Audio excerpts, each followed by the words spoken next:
समय और स्थान से परे, जहां केवल अंधकार और अनंत शून्य था, वहां से प्रकाश की पहली किरण फूटी। सृष्टि के रचयिता ब्रह्मा ने ब्रह्मांड के संतुलन के लिए प्रजापतियों का सृजन किया। इनमें सबसे प्रमुख और प्रभावशाली थे दक्ष प्रजापति। दक्ष को आदेश दिया गया था कि वे संसार में मर्यादा, नियम और अनुष्ठानों की स्थापना करें। लेकिन जैसे जैसे दक्ष की शक्ति बढ़ी, उनके भीतर एक सूक्ष्म अहंकार ने घर कर लिया। वे भूल गए कि वे केवल एक माध्यम हैं, कर्ता नहीं। यह कहानी उस अहंकार के चरम उत्कर्ष और उसके प्रलयकारी अंत की है। एक ऐसी गाथा जिसने देवों के महादेव को भी अपनी समाधि छोड़ ढहने पर विवश कर दिया था। यह कहानी है उस अहंकार की जो स्वयं के विनाश का कारण बना, और उस प्रेम की जो अमर हो गया। ब्रह्मांड की इस पहली बद्धी त्रासदी को विस्तार से समझने के लिए हमें उस युग में चलना होगा जहां सब कुछ संभव था। दक्ष ने अपनी राजधानी कनखल को स्वर्ग से भी अधिक वैभवशाली बनाया। यह नगर ज्ञान, कर्म और अनुष्ठानों का केंद्र बन गया। यहाँ के महल स्वर्ण और रत्नों से जड्ढित थे, और हवाओं में 24 घंटे वेद मंत्रों की गूंज रहती थी। दक्ष का प्रताप तीनों लोकों में फैला हुआ था। लेकिन इस भौतिक ऐश्वर्य के बीच कणखल की आत्मा में एक कमी थी, वह शांति और वैराग्य जो केवल शिव के सानिध्य में मिलता है। दक्ष ने नियमों का जाल तो बुना, लेकिन वे प्रेम के उस धागे को भूल गए जो पूरी सृष्टि को बांधे रखता है। इसी नगर की भव्यता के बीच आदिशक्ति का अवतरण होने वाला था। यहाँ का हर पत्थर वैभव की गवाही दे रहा था, पर घमंड की छाया में दबा हुआ था। कणखल की भव्यता उस समय के चरमोत्कर्ष पर थी, जहाँ हर द्वार पर रद्धि और सिद्धि खद्दी रहती थी, पर दक्ष का मन केवल सत्ता के मद में चूर था। दक्ष की घोर तपस्या से प्रसन्न होकर स्वयं जगदम्बा ने उनके घर सती के रूप में जन्म लिया। सती का आगमन किसी साधारण राजकुमारी का जन्म नहीं था, बल्कि आदिशक्ति का मानवीय देह में अवतरण था। सती के जन्म से कणखल की भूमि धन्य हो गई। उनके चेहरे पर वह तेज था जो सूर्य को भी लज्जित कर दे। राजा दक्ष अपनी इस पुत्री को अपनी सबसे बड़ी उपलब्धि मानते थे। वे चाहते थे कि सती संसार की सबसे शक्तिशाली साम्राज्य बने। लेकिन सती के हृदय में तो बचपन से ही उस अनंत महादेव की छवि बसी थी, जिनका न कोई आदि है और न कोई अंत। सती का बचपन दिव्य चमत्कारों और अलौकिक खुशियों से भरा था, जो भविष्य की बद्धी गाथा का संकेत दे रहे थे। वह नन्ही बालिका जब भी मुस्कुराती तो सारा राजभवन एक दिव्य ज्योति से भर जाता था, जैसे स्वयं साक्षात ब्रह्मांड वहां उपस्थित हो। सती जैसे जैसे बड्ढी हुई, उनकी विरक्ति संसार से बढ़ती गई। जहां उनकी बहनें आभूषणों और वस्त्रों की चर्चा करती थीं, सती शांत एकांत की खोज करती थीं। वे अक्सर मिट्टी से शिवलिंग बनाकर उनकी पूजा करती और घंटों ध्यान मग्न रहती। उन्हें महलों की दीवारें कैद जैसी लगती थीं और कैलाश की बर्फीली चोटियां अपना घर। दक्ष को अपनी पुत्री का यह स्वभाव चिंतित करने लगा। उन्हें लगा कि शिव के प्रति यह आकर्षण उनके कुल की मर्यादा के विरुद्ध है। वे शिव को एक अघोरी और अमर्यादित पुरुष मानते थे। यहीं से पिता और पुत्री के बीच की वैचारिक खाई गहरी होने लगी, जो आगे चलकर एक महासंग्राम और बलिदान का कारण बनी। सती की भक्ति में वह शक्ति थी जो नियति को भी बदलने की क्षमता रखती थी, पर दक्ष का अहंकार इस सत्य को देखने में असमर्थ था। वे अपनी पुत्री को सांसारिक बंधनों में बांधने का हर संभव प्रयास कर रहे थे। एक दिन देवर्षि नारद ने सती को दर्शन दिए। उन्होंने सती को उनके वास्तविक स्वरूप और उनके महादेव के साथ शाश्वत संबंध की याद दिलाई। नारद ने बताया कि शिव ही सत्य हैं और उनके बिना शक्ति अधूरी है। उन्होंने सती को वह शिव मंत्र दिया जिसने उनकी भक्ति को एक नई दिशा दी। नारद की बातों ने सती के भीतर की अग्नि को प्रज्वलित कर दिया। अब सती का एकमात्र लक्ष्य महादेव को प्राप्त करना था। दक्ष को जब पता चला कि नारद ने सती के मन में शिव के प्रति अनुराग बढ़ा दिया है, तो वे अत्यंत क्रोधित हुए। लेकिन सती के दृढ़ निश्चय को अब कोई भी सांसारिक शक्ति नहीं हिला सकती थी। नारद ने उन्हें वह गुप्त ज्ञान दिया जो केवल सिद्ध योगियों को ही प्राप्त होता है, जिससे सती का मार्ग प्रशस्त हुआ। अपने पिता के अहंकार और विरोध को देखते हुए सती ने महल के सुखों को त्यागने का निर्णय लिया। वे घने वनों में चली गईं ताकि वे निर्बाध रूप से महादेव की तपस्या कर सकें। उन्होंने मौन व्रत धारण किया और अपनी इंद्रियों को वश में किया। राजसी भोजन के स्थान पर वे केवल बेलपत्रों और जल पर जीवित रहीं। उनकी तपस्या की खबर जब कणखल पहुंची तो दक्ष का हृदय और भी कठोर हो गया। उन्हें लगा कि उनकी पुत्री ने उनके गौरव को धूल में मिला दिया है, लेकिन सती के लिए गौरव और अपमान के कोई मायने नहीं थे। वे तो बस उस एक नाम में खो चुकी थीं, शिव। उनके लिए वन ही अब उनका महल था और साधना ही उनकी एकमात्र संगिनी। उन्होंने प्रण लिया था कि जब तक शिव प्राप्त नहीं होंगे वे मौन रहेंगी। तपस्या का पहला चरण था शीतकाल। हिमालय की कड़कती ठंड में जहां नदियां भी जम जाती थीं, सती केवल एक पतले वस्त्र में ध्यानमग्न रहीं। बर्फीली हवाओं ने उनके शरीर को सुन्न कर दिया था, लेकिन उनकी चेतना शिव के प्रेम से ऊष्मित थी। उन्होंने कई वर्षों तक केवल वायु का भक्षण किया। देवता स्वर्ग से इस दृश्य को देख रहे थे और सती के साहस को नमन कर रहे थे। यह तपस्या केवल शिव को पाने के लिए नहीं थी, बल्कि यह सिद्ध करने के लिए थी कि प्रेम में कितनी शक्ति होती है।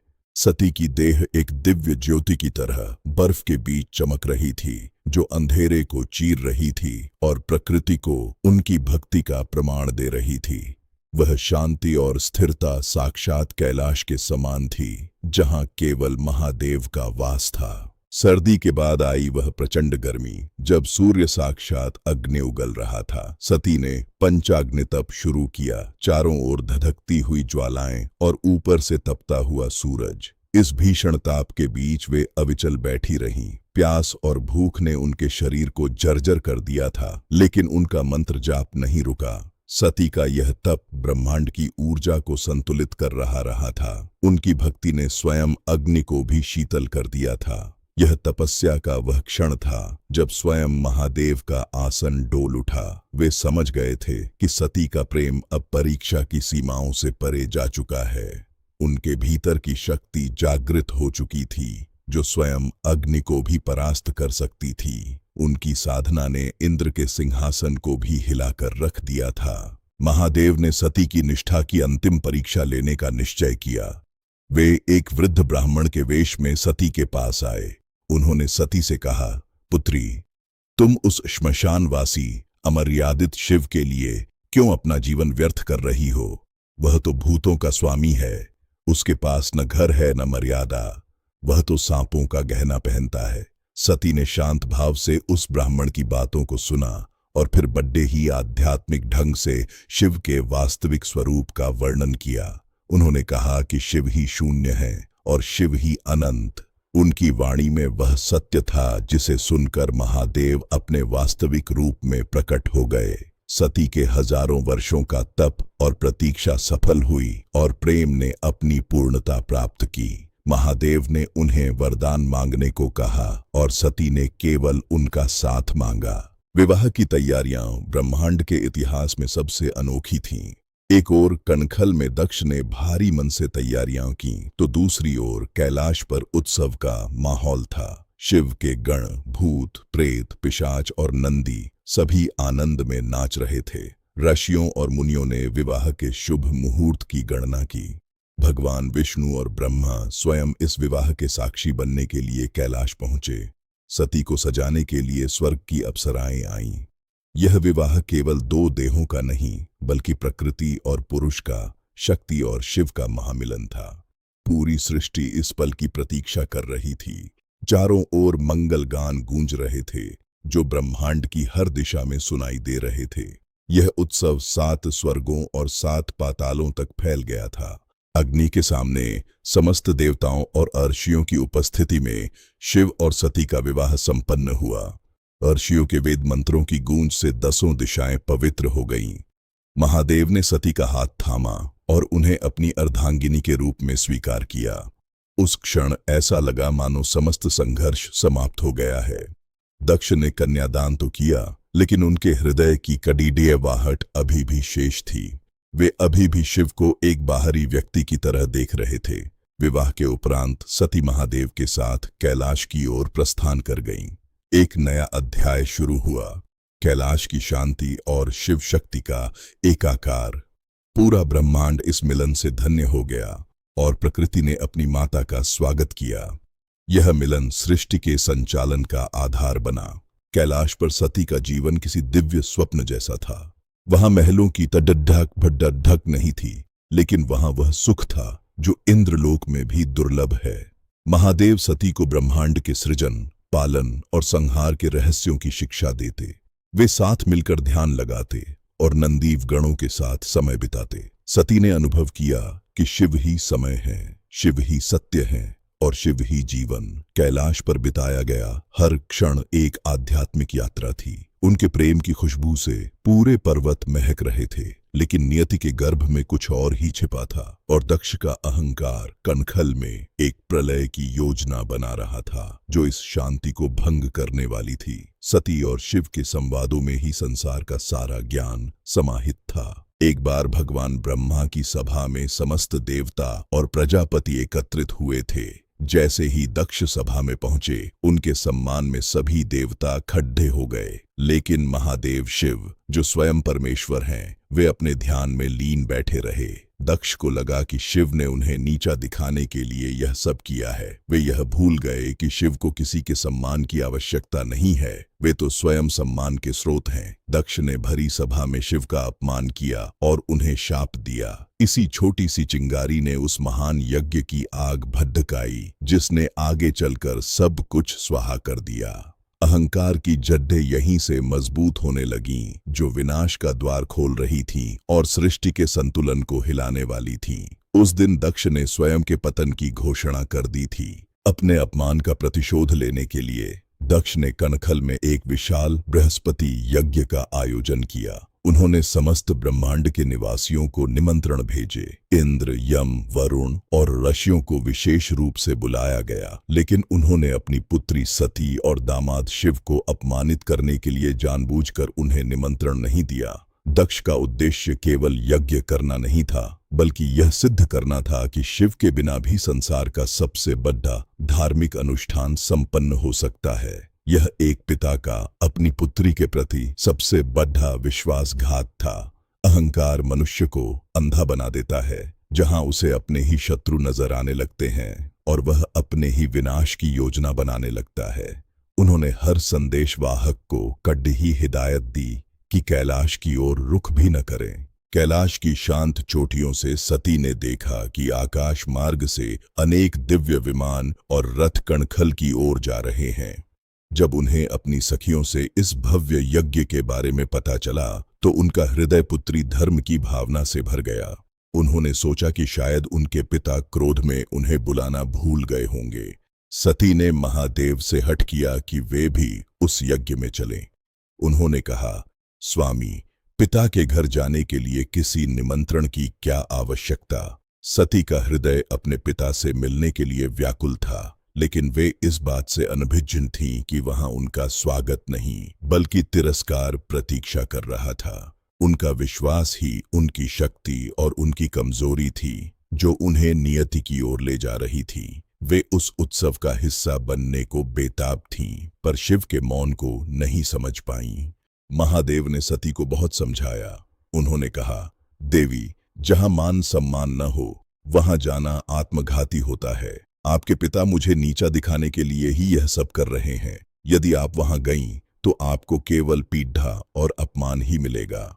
लेकिन सती का तर्क था कि एक पुत्री अपने पिता के घर कभी पराई नहीं होती। उन्होंने सोचा कि वे वहां जाकर अपने पिता और पति के बीच की कड़वाहट को खत्म कर देंगी। शिव ने अंततः भारी मन से सती को जाने की अनुमति दी, लेकिन वे स्वयं नहीं गए। उन्होंने नंदी और अपने गणों को सती की सुरक्षा के लिए उनके साथ भेजा। शिव की आंखों में भविष्य की त्रासदी का प्रतिबिंब था, जिसे केवल वे ही देख पा रहे थे। उनकी ये चेतावनी प्रेम और कर्तव्य के बीच का एक बड़ा संघर्ष थी। कैलाश से कनखल की वह यात्रा सती के लिए किसी अग्नि परीक्षा से कम नहीं थी। जैसे जैसे वे नीचे उतरी, प्रकृति का स्वरूप बदलने लगा। ठंडी हवाएं अब गर्म और भारी होने लगी थीं। नंदी और शिव के गण उनके साथ चल रहे थे, लेकिन सभी के मन में एक अनजाना डर था। सती ने महसूस किया कि प्रकृति उन्हें कुछ संकेत दे रही है, जैसे कोई महान अनहोनी होने वाली हो, लेकिन उनका निश्चय अटल था। वे उस नगर के द्वार तक पहुंच गईं जहां से उनके जीवन का सबसे बड़ा संघर्ष शुरू होने वाला था। कणखल की सीमा में प्रवेश करते ही उन्हें अपमान की पहली गूंज सुनाई दी, जो हवाओं में तैर रही थी और उनके हृदय को दहला रही थी। हर कदम पर उन्हें महादेव की बातों की याद आ रही थी, पर ममता का बंधन भारी था। यज्ञ स्थल का वैभव अद्भुत था, लेकिन वहां की ऊर्जा अत्यंत ठंडी और शत्रुतापूर्ण थी। जैसे ही सती ने प्रवेश किया, एक सन्नाटा छा गया। उनकी अपनी बहनों और सहेलियों ने उनसे बात तक नहीं की। केवल उनकी माता प्रसूति के नेत्र सजल हुए, लेकिन वे भी दक्ष के डर से मौन रहीं। सती ने देखा कि यज्ञ में सभी देवताओं के लिए स्थान सुरक्षित थे, लेकिन महादेव शिव के लिए कोई स्थान नहीं रखा गया था। यह अपमान उनके हृदय को चीर गया। उन्हें एहसास हुआ कि महादेव की चेतावनी कितनी सच थी। वे वहां एक अतिथि नहीं, बल्कि एक अवांछित व्यक्ति की तरह खड़ी थीं। उनकी उपस्थिति सबको असहज कर रही थी और अपमान की ज्वाला उनके भीतर धधकने लगी थी। वे उस सभा में अपनी अस्मिता की खोज कर रही थीं, पर वहां केवल घृणा थी। तभी प्रजापति दक्ष सभा के मध्य में आए। अपनी पुत्री को देखकर उनके मुख पर खुशी के बजाय घृणा के भाव थे। उन्होंने पूरी सभा के सामने सती का उपहास उठाया। उन्होंने कहा, तुम यहाँ क्यों आई हो? क्या उस भस्मधारी शिव ने तुम्हें यहाँ भोजन के लिए भेजा है? क्या उसने तुम्हें ये सिखाया कि बिना बुलाए कैसे आया जाता है? दक्ष यहीं नहीं रुके। उन्होंने महादेव के चरित्र और उनकी जीवन शैली पर अत्यंत अपमानजनक प्रहार किए। सती के लिए अपने पिता के मुंह से अपने आराध्य का तिरस्कार सुनना असहनीय था। उनके भीतर की आदि शक्ति अब जागृत होने लगी थी और उनकी आंखें क्रोध से चमकने लगी थीं। वे अब केवल एक पुत्री नहीं, बल्कि एक आहत शक्ति थीं, जिसका अपमान अब सृष्टि का अपमान बन चुका था। दक्ष का हर शब्द एक विष के समान उनके कानों में गूंज रहा था। सती ने गरजते हुए कहा, पिताजी, शांत हो जाइए। आप जिनके बारे में ये अपशब्द कह रहे हैं, वे स्वयं साक्षात ईश्वर हैं। शिव ही सत्य हैं। आपने न केवल मेरा, बल्कि समस्त सृष्टि का अपमान किया है। इस सभा में बैठे हर व्यक्ति ने इस अपमान को मौन रहकर समर्थन दिया है, इसलिए आप सब भी अपराधी हैं। सती की आवाज में वह शक्ति थी कि पूरी सभा कांप उठी। ऋषियों ने उन्हें शांत करने की कोशिश की, लेकिन सती का संकल्प अब अडिग था। उन्होंने समझा दिया था कि एक पत्नी और भक्त के लिए अपने आराध्य का अपमान मृत्यु के समान है। दक्ष के अहंकार ने अब अपनी सीमाएं लांघ दी थीं और अब अंतिम निर्णय की बारी थी। सती ने अपनी योग्य शक्ति को संचित करना शुरू कर दिया, जो प्रलय लाने वाली थी और इस सभा के अहंकार को भस्म करने वाली थी। वे अब काल का रूप ले चुकी थीं। सती ने घोषणा की, जिस शरीर ने ऐसे पिता के घर जन्म लिया है जो शिवद्रोही है, उस शरीर को धारण करना अब मेरे लिए पाप है। मैं इस अपवित्र देह को त्यागती हूँ, ताकि भविष्य में कोई मुझे आपकी पुत्री न कहे। सती ने आंखें बंद की और प्राणायाम द्वारा अपनी योग अग्नि को जागृत किया। क्षण भर में उनके शरीर से नीला और स्वर्ण प्रकाश निकलने लगा। पूरी सभा स्तब्ध थी। सती ने भगवान शिव का अंतिम बार स्मरण किया और स्वयं को यज्ञ की अग्नि में समर्पित कर दिया। वह एक आत्मदाह नहीं था, वह शक्ति का अपने मूल स्वरूप में विलय था। आकाश से देवताओं ने विलाप किया और प्रकृति स्तब्ध रह गई। सती का बलिदान इतिहास के पन्नों में स्वर्ण अक्षरों से अंकित हो गया और उस यज्ञ की अग्नि अब विनाश की ज्वाला बन चुकी थी। सती का देह त्याग ब्रह्मांड की सबसे बद्धी त्याग की घटना बनी। जब सती के देह त्याग का समाचार कैलाश पहुंचा, तो महादेव का तीसरा नेत्र खुल गया। उनका क्रोध ऐसा था कि तीनों लोग जलने लगे। उन्होंने अपनी एक जटा उखाड़ कर पर्वत पर पटकी, जिससे महाभयानक वीरभद्र और महाकाली प्रकट हुए।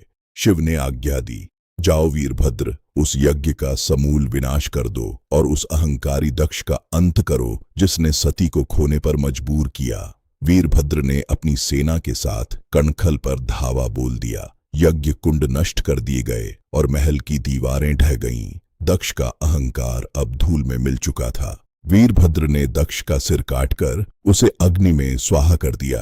प्रलय आ चुका था और न्याय की अग्नि सब कुछ भस्म कर रही थी। उस दिन महादेव का तांडव सृष्टि के अंत का सूचक था, जहां अधर्म का सर्वनाश हुआ।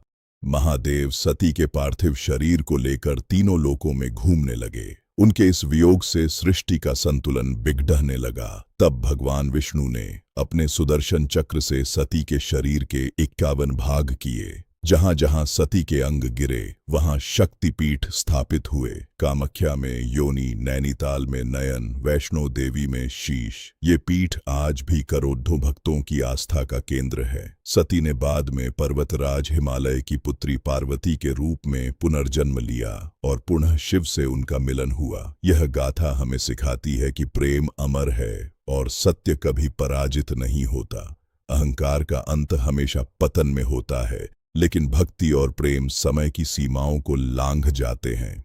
ये शक्तिपीठ आज भी भक्तों को शक्ति और प्रेरणा देते हैं, जो सती की उपस्थिति का प्रमाण है। ये स्थल अब ऊर्जा के सबसे बड़े केंद्र बन चुके हैं। इस महागाथा का सार क्या है? सती का आत्मदाह केवल एक मृत्यु नहीं थी, बल्कि यह संदेश था कि जहां सत्य का अपमान हो वहां प्राणों का भी कोई मोल नहीं। दक्ष का अहंकार हमें सिखाता है कि पद और शक्ति तब तक ही शोभा देते हैं जब तक उनमें करुणा और विवेक हो। शिव का क्रोध हमें न्याय के लिए खड़े होना सिखाता है। शिव और सती का यह प्रेम ब्रह्मांड के अस्तित्व का आधार है। जब तक सृष्टि है तब तक शिव और शक्ति का यह एकाकार हमें प्रेरित करता रहेगा। अपने भीतर के दक्ष को मारें और शिवत्व को जगाएं, यही जीवन का वास्तविक लक्ष्य है। प्रेम ही अंतिम सत्य है और वही हमें मोक्ष की ओर ले जाता है। सती और शिव की इस कथा ने सिद्ध किया कि आत्मा कभी नहीं मरती, केवल रूप बदलते हैं। प्रेम ही वह शक्ति है जो महादेव को भी गृहस्थ बनाती है। तो दोस्तों, राजा दक्ष और माता सती की इस 20 मिनट की महागाथा से हमें यह सबसे बड़ी सीख मिलती है कि अहंकार चाहे कितना भी बड़ा क्यों न हो, वह अंततः विनाश की ओर ही ले जाता है। सच्चा प्रेम और समर्पण ही वह शक्ति है जो ईश्वर को भी वश में कर सकती है। आशा है कि यह आध्यात्मिक यात्रा आपके मन को शांति और प्रेरणा देगी। इस कहानी के बारे में अपने विचार कमेंट्स में जरूर साझा करें। अगर आपको यह वीडियो पसंद आई तो इसे लाइक करें और हमारे चैनल को सब्सक्राइब करना न भूलें। हम आगे भी आपके लिए ऐसी ही पौराणिक और ज्ञानवर्धक कथाएं लाते रहेंगे। मिलते हैं अगली किसी दिव्य पौराणिक कथा में। तब तक के लिए जय भोलेनाथ, जय माता दी, जय हिंद और सुखी रहें। भगवान शिव आप सब पर अपनी कृपा बनाए रखें।